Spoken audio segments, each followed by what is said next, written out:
आज की क्लास में हम लोग पढ़ेंगे समांतर श्रेणी अर्थमेटिक प्रोग्रेशन यानी एपी। तो शुरुआत करते हैं इसकी परिभाषा से।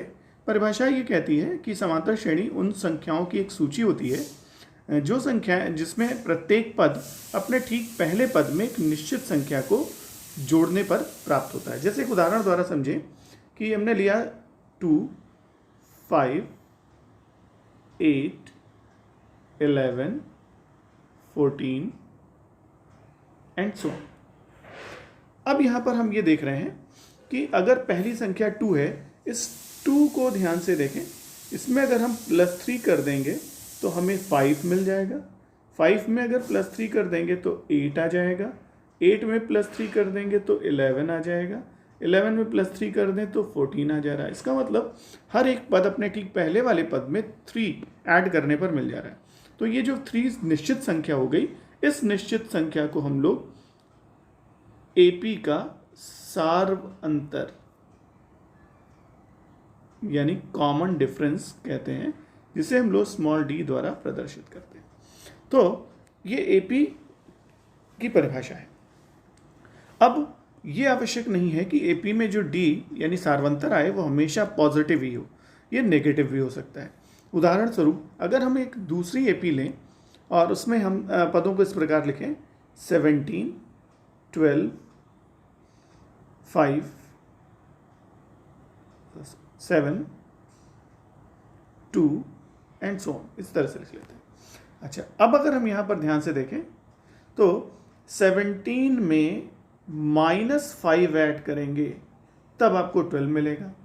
फिर 12 में -5 ऐड कर देंगे तो 7 मिल जाएगा। 7 में -5 ऐड कर दें तो 2 आ जाता है।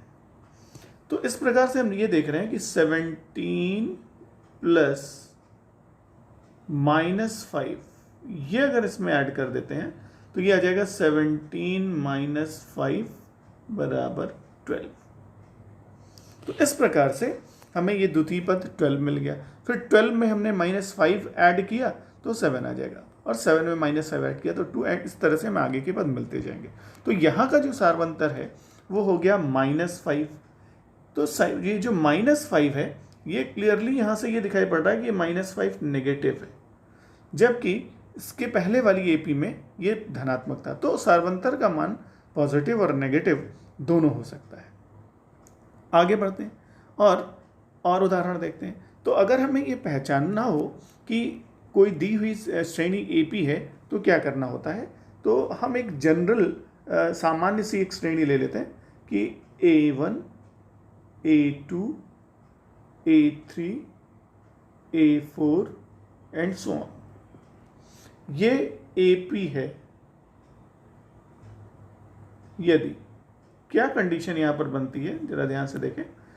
A2 - A1 बराबर A3 - A2 बराबर A4 - A3 बराबर सो ऑन। ऐसे अंतर निकालते चले जाएं तो ये D आना चाहिए, नियतांक आना चाहिए। ये नियतांक होगा,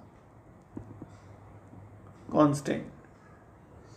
तो ये है शर्त मुख्य कि अगर आपको कोई भी श्रेणी दी हो और आपको बताना हो कि एपी है, तो आप क्या करेंगे कि श्रेणी में A2 - A1 इसका अंतर निकाल लेंगे। फिर A3 में से A2 को घटा लेंगे, A4 में से A3 को घटा लेंगे। अगर समान संख्याएं आती हैं तो ये एपी है, और अगर कोई भी एक असमान हो जाएगा तो वो एपी नहीं रहेगी। पढ़ लेते हैं। तो हमें एक संख्याओं की सूची दी गई है 1, -1, -3, -5 एंड सो ऑन। अब हमें पता लगाना है कि ये जो है एपी है या नहीं है। तो देखिए इसको कैसे पता लगाते हैं कि हम सब मान लेते हैं ये जो 1 है ये हो गया A1, ये -1 को हम लोग ले रहे हैं A2, -3 को मान लें A3 और -5 को ले लेते हैं A4। अब हम क्या करने जा रहे हैं, अब हम यहाँ पर ये करेंगे कि A2 - A1 का मान निकालते हैं। तो A2 है -1 -1, तो माइनस माइनस मिलकर के ऐड होगा, लेकिन चिन्ह माइनस ही रहेगा तो -2 आ जाता है। फिर हम लेंगे A3 माइनस A2। A3 का मान ले लेते हैं -3, फिर एक माइनस लगाएंगे और इधर -1 लेंगे। तो अब ब्रैकेट खोलते हैं तो -3 और ये माइनस माइनस मिलके प्लस हो जाएगा तो 1 हो जाएगा। तो -3 + 1 कितना आएगा? -2 आएगा, क्योंकि जब चिन्ह असमान होते हैं तो हम लोग घटाते हैं और जो बड़ा वाला नंबर है उसका चिन्ह रखते हैं। तो -3 + 1 आ जाएगा -2। फिर हम आते हैं A4 माइनस A3 फाइंड कर लेते हैं। अब A4 हो गया -5 माइनस ऑफ -3, तो अब यहाँ पर भी वही चिन्ह परिवर्तन हो जाएगा, -5 माइनस माइनस मिलकर प्लस हो जाएगा, -5 + 3 से भी -2 आ जाएगा। तो अब हम लोग यहाँ पर ये देख रहे हैं कि A2 minus A1 -2, A3 minus A2 -2, A4 minus A2 ये A3 ये भी -2। तो इस प्रकार A2 माइनस A1 बराबर A3 माइनस A2 बराबर A4 माइनस A3 आ गया। इसका मतलब ये AP है, क्योंकि AP की हम लोगों ने परिभाषा में यही देखा था कि हर एक पद अपने पहले पद में एक समान संख्या, एक निश्चित संख्या को जोड़ने पर मिल रहा था। तो इस तरह से हम AP को टेस्ट कर सकते हैं कि कोई भी श्रेणी दी गई हो तो उसे पता लगाना हो कि वो AP है कि नहीं है, तो इस तरीके से हम लोग पता लगा सकते हैं। अब आगे बढ़ते हैं। अब अगर मान लीजिए आपको किसी AP का प्रथम पद दे दिया जाए और उसका सार्वंतर दे दिया जाए, तो आप उससे कहा जाए कि श्रेणी के आगे के 4 पद, 5 पद, 6 पद, ऐसे पद बताइए। तो उदाहरण देखते हैं। जैसे मान लीजिए हमें दे दिया गया कि पहला पद A बराबर है 3 और D बराबर है -3। तो आपसे कहा जा रहा है कि इसके प्रथम 4 पद लिख दीजिए। तो देखिए पहला पद तो आपको पता ही है 3 है। हम यहाँ से शुरू करते हैं द्वितीय पद। तो द्वितीय पद क्या होगा? अपने ठीक पहले वाले पद, तो इसके पहले तो A पढ़ रहा था यानी 3, उसमें हमें क्या ऐड करना होगा? D ऐड कर देना होगा। तो -3 जोड़ देते हैं, तो प्लस माइनस का गुणनफल माइनस होता है, तो 3 - 3 कितना आ जाएगा? 0। इसका मतलब द्वितीय पद हमें मिल गया 0। फिर हम तृतीय पद निकालें, थर्ड। तो थर्ड के लिए अब 0, द्वितीय पद 0 है, इसमें आपको जोड़ना पड़ेगा -3। तो फिर से वही प्लस माइनस का गुणनफल माइनस, तो 0 - 3 बराबर आ जाएगा -3। तो ये हो गया तृतीय पद। चतुर्थ पद हमें चाहिए, तो हम क्या करेंगे? तृतीय पद में D को जोड़ देते हैं, तो -3 प्लस ऑफ -3, क्योंकि D -3। अच्छा, अब दोनों ये प्लस माइनस माइनस हो जाएगा, तो -3 - 3 मिलकर के कितना हो जाएगा? -6 आ जाएगा। फिर आपको अगर पांचवा पद चाहिए, पंचम पद मान लेते हैं, तो ये क्या आ जाएगा? चतुर्थ पद यानी -6 में फिर -3 जोड़ देते हैं, तो आप देख सकते हैं -6 - 3 मिलके -9 आ जाएगा। तो हमें पांचवा पद मिल गया। तो इस तरह से हम चाहे जितने भी पद हों वो ज्ञात कर सकते हैं। तो ऐसे प्रश्न आपको मिलेंगे जिसमें A का मान प्रथम पद दिया है AP का और D का मान दिया, और आपसे कहा जाएगा इसके प्रथम 4 पद को या प्रथम 5 पद को, प्रथम 6 पद को लिख दीजिए। तो आप उसमें D हर एक पद में जोड़ते चले जाएंगे, तो हमें आगे के पदों को का ज्ञान हो जाएगा।